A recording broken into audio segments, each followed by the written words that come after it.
लालची 1000 वर्षीय सर्प दानव जो सामने के मांस को सूंघता था, जब वो आदमी को खाने वाली थी तब उसने उसे चूम लिया।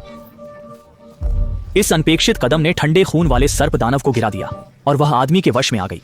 पर सर्प दानव को नहीं पता था कि वह इस आदमी के हाथों मरने वाली थी। कुछ समय पहले 1000 साल पुराना सर्प दानव बैरक में घुस गया था, जिसके अभिशाप से कई सैनिक मर गए थे।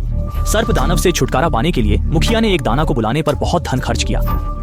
उस रात दाना ने एक सुंदर सैनिक को सांप की खाल पहनाकर कमरे के बीच में बैठाया ताकि सर्प दानव को फंसाया जा सके। यह चाल वास्तव में काम कर गई। जल्द ही सर्प दानव ने उसी तरह की गंध ली और एक सुंदर महिला सैनिक में बदल गई। धीरे धीरे वह ताजे मांस वाले सैनिक की ओर बढ़ी, लेकिन तभी उसने सैनिक पर सांप की खाल देखी और तुरंत समझ गई कि उसे धोखा दिया गया है। इससे सर्प दानव बहुत क्रोधित हो गई। उसने अपनी भ्रमित करने वाली शक्ति का प्रयोग किया और सामने के सैनिक को गहराई से मोहित कर दिया। अनजान सैनिक को लगा कि वह एक सुंदरी से बात कर रहा है। उसे नहीं पता था कि वह वास्तव में एक विशाल अजगर को गले लगा रहा था। लेकिन कुछ ही देर में सर्प दानव थक गई और अपना असली भयानक रूप दिखा दिया। फिर क्रूरता से सैनिक की ओर बढ़ने लगी। दरवाजे पर खड़ी सुंदरी को देखकर लालची सर्प दानव उसे खाना चाहती थी। बाहर के साथियों को देखकर वह डर गई। जल्दी से सैनिक पर भालू का पीला पाउडर फेंका, लेकिन सैनिक बहुत घबरा गया था और वह उसे पकड़ नहीं पाया। अब भयानक सर्प दानव को पास आते देख घबराए सैनिक ने गुप्त रखने के लिए अचानक उसे चूम लिया।